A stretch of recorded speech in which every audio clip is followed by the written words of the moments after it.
Hello and welcome to Wrestling in 1995, Episode 3, as we take a look at the extreme revolution that was ECW.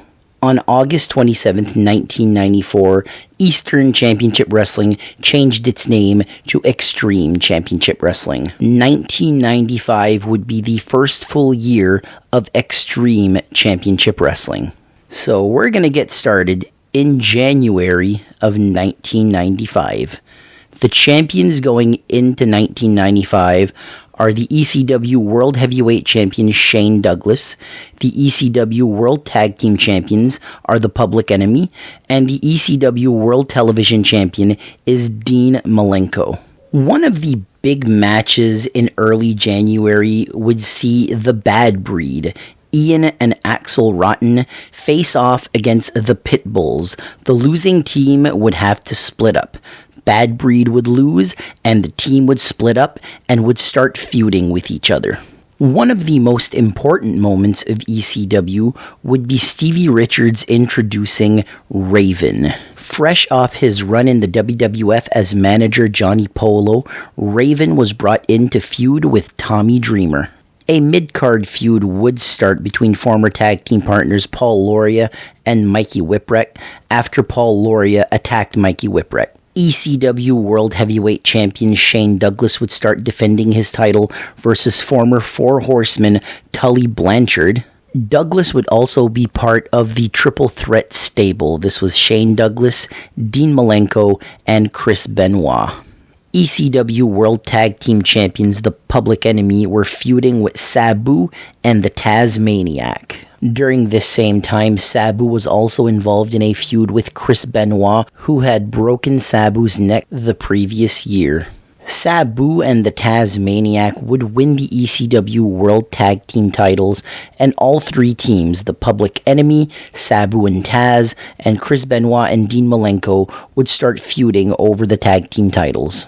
Chris Benoit's gimmick was the Crippler after he legitimately broke Sabu's neck in 1994, and going with the gimmick, he injured Rocco Rock, and not long after that, they would win the ECW World Tag Team titles from Sabu and the Tasmaniac. At this point, the Triple Threat had all the championship belts. Shane Douglas was the world champion, Dean Malenko was the TV champion, and along with Chris Benoit, they were the tag team champions. The Sandman and Cactus Jack would be involved in a very violent rivalry that would also involve Terry Funk, Shane Douglas, DC Drake, and Tommy Dreamer. Too Cold Scorpio would challenge Dean Malenko for the television championship. During the match, Taz would interfere and cost Dean Malenko the match. This would start Too Cold Scorpio's second reign as ECW television champion. The Public Enemy were looking for a three-way dance for the ECW tag team titles versus Chris Benoit and Dean Malenko and Taz and Sabu. The manager of Sabu and Taz, Paul E. Dangerously, was more than willing to sign the match, but Jason, Dean Malenko's manager, was unwilling. The Public Enemy had to beat Jason's Pitbulls to get the three-way dance. The Public Enemy would get the win over the Pitbulls, and they would get their three-way dance for the ECW tag team titles, and this match would happen on April 8th, 1995. Sabu would not make it to the three-way dance as he was also booked in New Japan Pro Wrestling. He would be suspended by ECW for not showing up. Sabu's replacement for the three-way dance would be none other than Rick Steiner. The Public Enemy would win the three-way dance and become 3 times ECW World Tag Team Champions. Also on the card that night, Shane Douglas would successfully defend the ECW World Heavyweight title versus the Sandman. Eddie Guerrero would win the ECW television title, beating Too Cold Scorpio. The Pitbulls would join Raven's group and they would start feuding with the Public Enemy. In the following weeks, the Sandman would get a rematch with Shane Douglas, and the Sandman would become the new ECW World Heavyweight Champion. After this match was over, Shane Douglas would put on a WWF Raw t-shirt and leave ECW for the WWF. Eddie Guerrero and Dean Malenko would have their first match over the ECW television title. These matches are still remembered as absolute classics. The Sandman's first title defense would be versus Cactus Jack. By the end of the match, Woman, Sandman's manager, would knock out the referee with the Singapore cane, and then after that, Chris Benoit and Dean Malenko would come out, attacking Cactus Jack and costing him the match. Benoit and Malenko were sent out by Shane Douglas. Shane's final feud in ECW would be versus Cactus Jack. Sandman and Cactus Jack would rematch, with Shane Douglas as the special guest referee. During the match, Shane Douglas would disqualify Cactus Jack, costing him the ECW World title once again.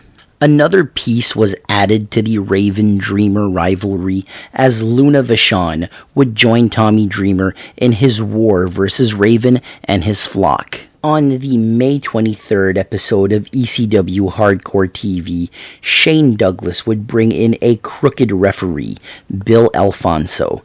Shane Douglas would then challenge the Sandman, and this time it was Cactus Jack that would cost Shane Douglas the ECW World Heavyweight title. Bill Alfonso, the crooked referee, would try to come out and restart the match, but the original referee said the Sandman was the winner. The Public Enemy and the Pitbulls would face off in a double dog collar match for the ECW World Tag Team titles. At the end of the match, it looked like there was a double pin, but the referee counted Pitbull number 2's shoulders down.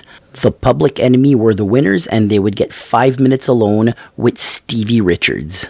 Raven would come out to help Stevie Richards, but then Tommy Dreamer would come out to attack Raven, and a huge brawl would break out. A match was made between Beulah McGillicuddy and Luna Vachon. Beulah was Raven's girlfriend at the time, and as soon as the bell rang, Raven and Stevie Richards both attacked Luna Vachon, giving Beulah the win. Tommy Dreamer would come out to help Luna Vachon, who had been laid out by Raven's DDT. Dreamer, who was already a bloody mess after a wild brawl with Luna Vachon's real-life husband, the Vampire Warrior. Vampire Warrior is future WWF superstar Gangrel. Tommy Dreamer would get beat down by Raven, and then after that, Raven would break Tommy Dreamer's fingers. Tommy Dreamer would then be stretchered out of the building. The Bad Breed, Ian and Axel Rotten, were to reunite, but referee Bill Alfonso would not allow it, due to the Bad Breed having to split up after their loss to the Pitbulls. The Bad Breed were scheduled to face the Public Enemy for the ECW World Tag Team titles.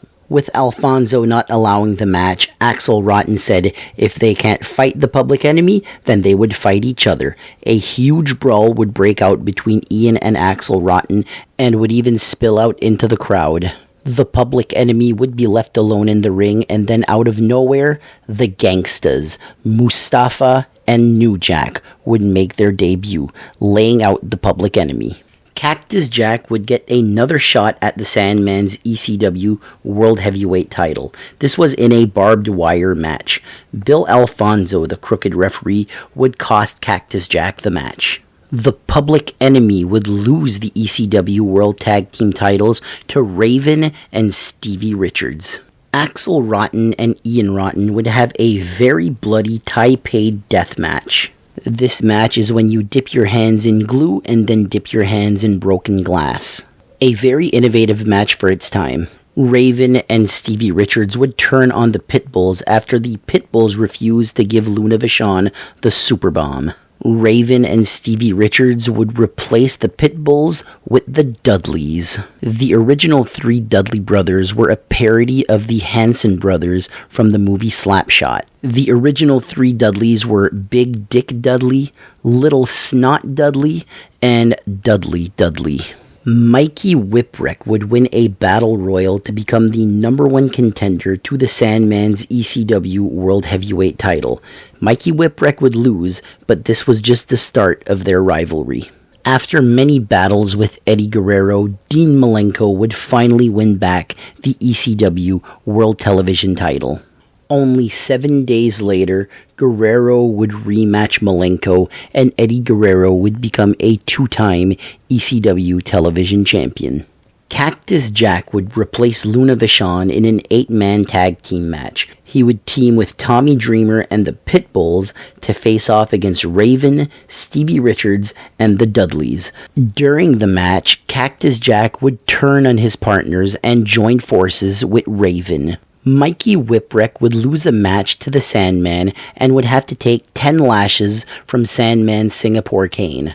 Whipwreck and Sandman would rematch in a non-title match. Whipwreck would get the win, and now it was his turn to give Sandman 10 lashes with the Singapore Cane. Before Whipwreck could start caning the Sandman, Woman would cause a distraction, and the Sandman would beat down Mikey Whipwreck. Too Cold Scorpio would win back the ECW Television Championship, beating Eddie Guerrero. The following night, Eddie Guerrero and Dean Malenko would have a 2 out of 3 falls match. This would be their final match in ECW, as both men would join WCW not long after. Guerrero and Malenko would have another classic match that would end in a double pinfall. Both men embraced as the referee raised both their hands. They would both take their turns saying goodbye to the crowd, and the wrestlers from ECW would jump into the ring to say goodbye to Eddie Guerrero and Dean Malenko. A very special moment in the history of ECW. Cactus Jack would cut a promo turning on the ECW fans. This is the infamous Kane Dewey promo. Raven and Stevie Richards would defend the ECW tag team titles versus the Pitbulls in a 2 out of 3 falls double dog collar match. During the match, Raven would knock out Pitbull 2 with ether. Pitbull 2 would be stretchered out of the building. Tommy Dreamer would replace Pitbull number 2, and he would beat Raven with the DDT to win the ECW tag team titles. But Bill Alfonso would come out and reverse the decision. He said Tommy Dreamer was not part of the match, therefore Tommy Dreamer did not pin Raven, and the titles did not change hands. Commissioner Todd Gordon would come out to tell Bill Alfonso, "You can't do that, you're not in charge, I'm in charge." Bill Alfonso would then attack Commissioner Todd Gordon. Tommy Dreamer would come to the aid of Todd Gordon, but would be attacked by Big Dick Dudley, who would hit the chokeslam on Tommy Dreamer. The chokeslam had been banned after 911 was trying to hit Bill Alfonso with it. But for that one night, Bill Alfonso said, "I'm lifting the ban on the chokeslam." That's when 911's music started to play. He would hit the ring, he would grab Bill Alfonso, he would lift him up in the air, and after months of trying to chokeslam Bill Alfonso, 911 finally did it. After all this, Pitbull number 2 would make his way back into the arena. The match would be restarted. The Pitbulls would hit the Super Bomb, and they would beat Raven and Stevie Richards to become the new ECW World Tag Team Champions. Too Cold Scorpio would introduce the Eliminators, Saturn and Cronus. The Eliminators would be managed by Jason. Jason and the Eliminators' first match would be a 6-man tag team match versus Taz and the Steiner brothers. Too Cold Scorpio would interfere, and Jason and the Eliminators would get the win. After Eddie Guerrero and Dean Malenko left ECW, they would be replaced with AAA superstars Rey Mysterio Jr. and Psychosis. Also joining Rey and Psychosis would be Conan. Another future Hall of Famer would make his debut for ECW. This was Steve Austin. The future Stone Cold Steve Austin debuted cutting a promo parodying Hulk Hogan. A 3-way dance for the ECW World Tag Team titles would take place as newly crowned ECW Tag Team Champions Raven and Stevie Richards would defend their titles versus the Gangstas and the Public Enemy. It would be the Public Enemy that would win and become 4-time ECW World Tag Team Champions. Before an ECW World Title match between the Sandman and Mikey Whipwreck, Steve Austin would come out to confront the Sandman. Austin and Sandman would get into a huge brawl that saw the locker room empty out to separate both men. While the roster was holding back Steve Austin, the Sandman would go face-to-face with Konnan, and they would start to brawl. Austin and Konnan were both taken out of the ring so the world title match could get started. The Sandman would get the win over Mikey Whipwreck, retaining the ECW World Heavyweight title. A rematch was booked with Sandman and Mikey Whipwreck in a ladder match for the ECW World Heavyweight title. Mikey Whipwreck would beat the Sandman and win the ECW World Heavyweight title. This is still the biggest upset in ECW history. Flyboy Rocco Rock would face Too Cold Scorpio, and both the TV title and the tag team titles were on the line. Scorpio would get the win, and he would choose the Sandman as his tag team partner to hold the tag team titles with. At this point in time, Too Cold Scorpio would start calling himself Too Gold Scorpio. The Dudley family would start to grow as Big Dick and Dudley Dudley would start adding more brothers. Sign Guy Dudley, Dances with Dudley, Chubby Dudley, and Bubba Ray Dudley would all be added to the Dudley family. Mikey Whipwreck would defend his ECW World Heavyweight title versus Steve Austin. Mikey Whipwreck would get the win over the future WWF World Heavyweight Champion. Sabu would make his return to ECW at November to Remember. Mikey Whipwreck would successfully defend the ECW World Heavyweight title versus future WWE Champion Rey Mysterio. Taz would turn heel and join Bill Alfonso. The Heavenly Bodies would make their debut in ECW, helping out Raven. Mikey Whipwreck would defend the ECW World Heavyweight title in a three-way dance versus the Sandman and Steve Austin. This three-way dance was elimination rules, and the first man eliminated was Mikey Whipwreck. A new world champion was guaranteed.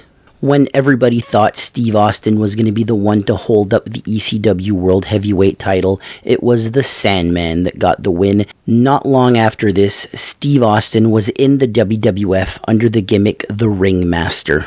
And later on, Stone Cold Steve Austin. With Sandman winning the ECW World Heavyweight title, this meant that both him and Too Cold Scorpio were double champions, holding all the gold in ECW. The Public Enemy would feud with the Heavenly Bodies to end 1995, but in early 1996, the Public Enemy would leave ECW for WCW. Rey Mysterio, Psychosis, and Konnan would also leave in early 1996. They would also make their way to WCW. In 1996, Shane Douglas would return to ECW after he was Dean Douglas in the WWF. The Sandman would end 1995 as the ECW World Heavyweight Champion and one half of the ECW World Tag Team Champions, and Too Cold Scorpio would end 1995 as the ECW World Television Champion and the other half of the ECW World Tag Team Champions. By the end of 1995, Dudley Dudley is no longer with ECW. Mikey Whipwreck would never win the ECW World Heavyweight title again, but would stay with ECW until it closed down in 2001. Raven would continue to feud with Tommy Dreamer going into 1996, and in 1996, he would beat the Sandman to win the ECW World Heavyweight title. And that was ECW in 1995. In my opinion, one of the most important years in ECW. With companies like the WWF and WCW not doing so well in 1995, there's this hope for a new wrestling promotion that would be a revolution, and that was ECW. And that will be the end of this episode. I want to thank you all for listening, and I will see you next week.